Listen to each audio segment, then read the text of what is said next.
Hello dear students, today we will learn how to write the three address code for array elements and how to find the address for array elements.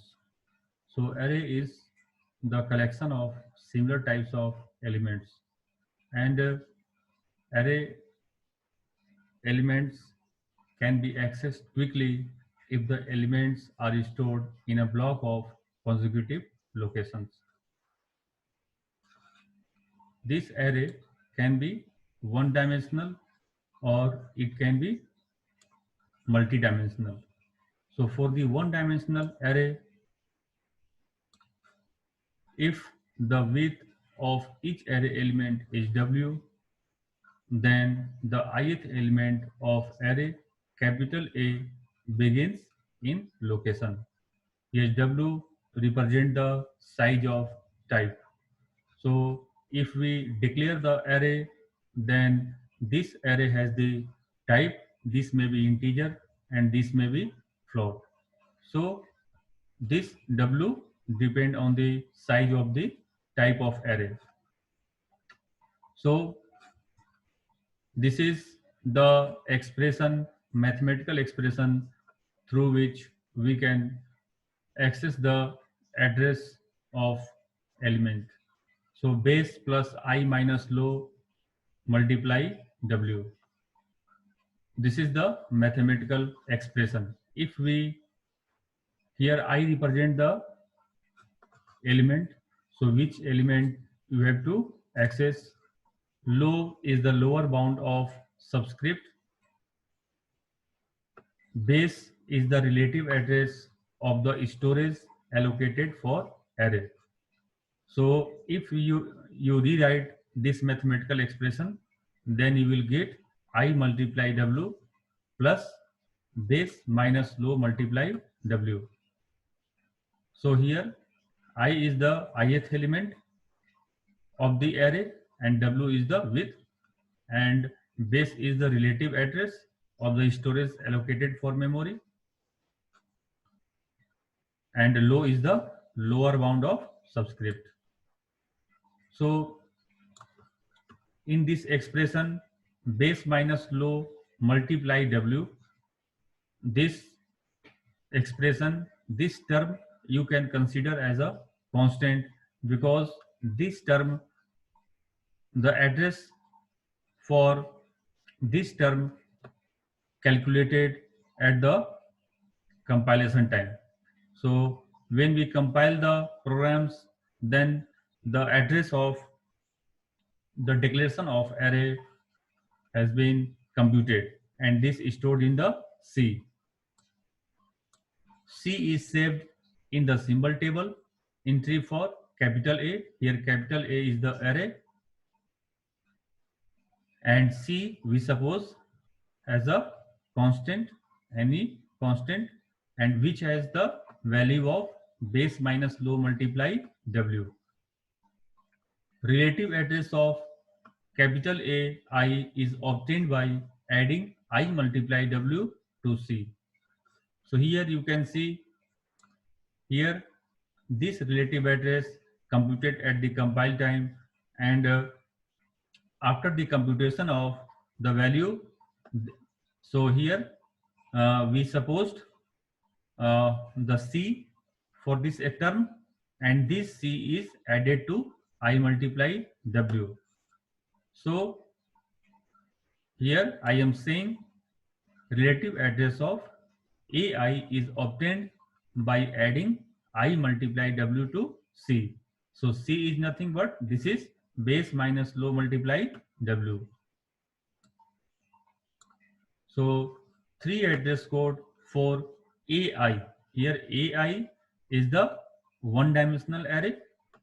So you can write the three address code with the help of this expression. So first you evaluate I multiply W and you stored in the T1 and this you can see here I multiply W is stored in the T1 and according to the expression, this T1 added with the C.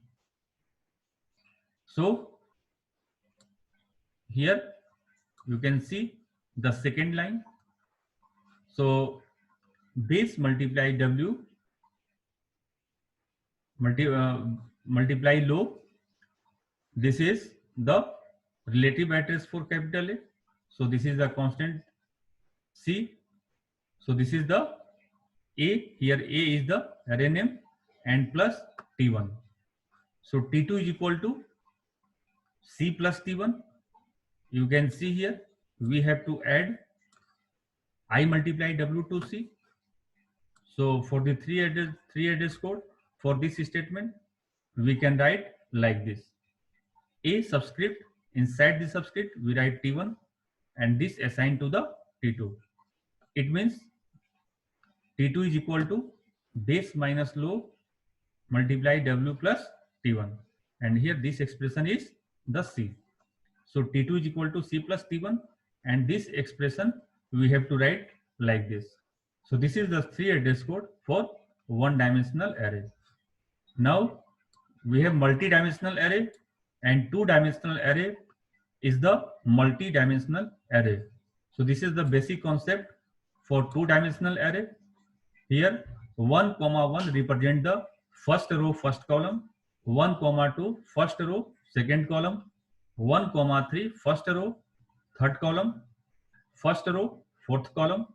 So in this first row, here first row and second row, 2, 1 second row first column, 2, 2, 2, 3, 2, 4, here first row second row fourth column. So this is the basic concept for two-dimensional array, and this two-dimensional array has it can be stored the value as a row measure order or column measure order. So in the row measure order, the format for the array is it stored the first row, and after that it will store the second row. So you can see here 1, 1, 1, 2, 1, 3 and 1, 4. Here first row, and after the 1, 4 we have 2, 1, 2, 2, 2, 3, 2, 4. This is the second row. So the row measure order defined as, so it store the value of first row consecutive,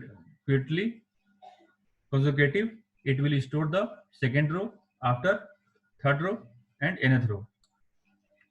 Now in the column measure order, it will store the first column. So here first column is 1, 1, 2, 1. Then second column 1, 2, 2, 2. Then third column, fourth column and nth column. So this is the concept of column measure order. In a row measure order, the relative address for A, I1, I2 can be calculated by the formula. Here I1 represent the row and I2 represent the columns. So I1 column, I1 rows and I2 columns.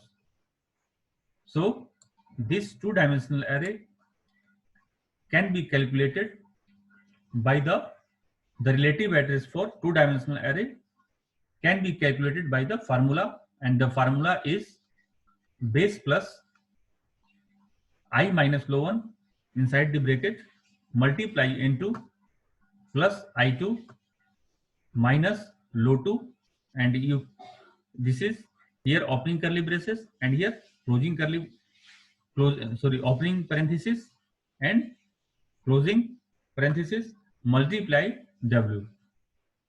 So here low 1 and low 2 variables are the lower bounds on the values of I1 and I2.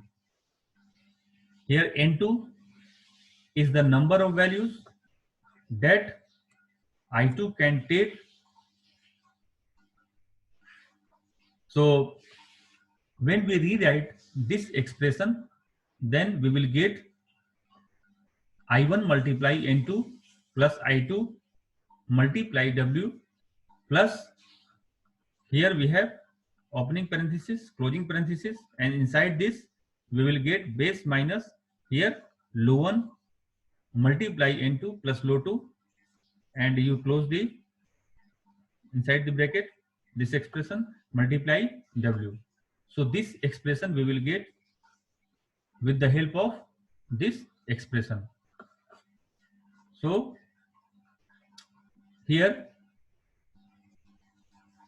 with the help of this expression we can write the 3 address code for 2-dimensional array.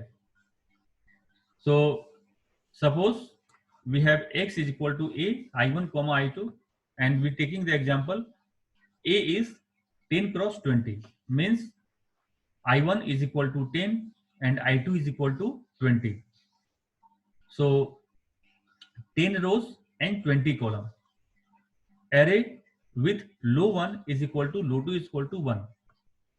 So low 1 and low 2 for this array is equal to 1 and width is equal to 4 bytes, means size of the array is equal to 4 bytes. So we have to write the 3 address code for this 2-dimensional array.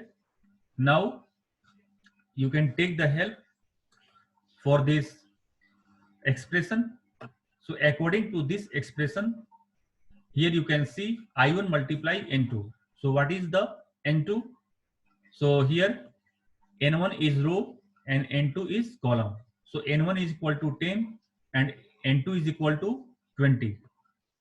So here N2 represent N1 and N2 represent the maximum number of rows and columns. So N2 represent the maximum column, maximum elements column is stored by the A. So 10 multiply 20. So it can store the 200 elements. So but here N2 is equal to 20. So I1 multiply N2.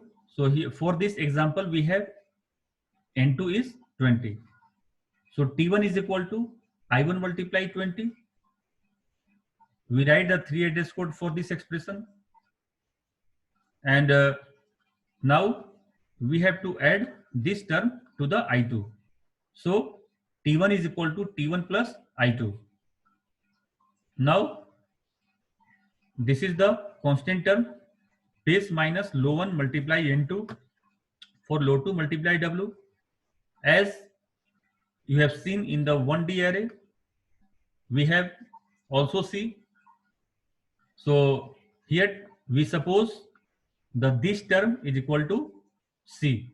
So C is equal to base A, base of A minus here low 1 is 1 and N2 is 20 plus low 2 is equal to 1 for this example, and width is 4 bytes. So this is this address calculated at the compile time and this C is stored in the T2. So for this whole term we suppose the C as a constant. So we write the 3 address code, T2 is equal to C. And so next T3 is equal to this term is we have T1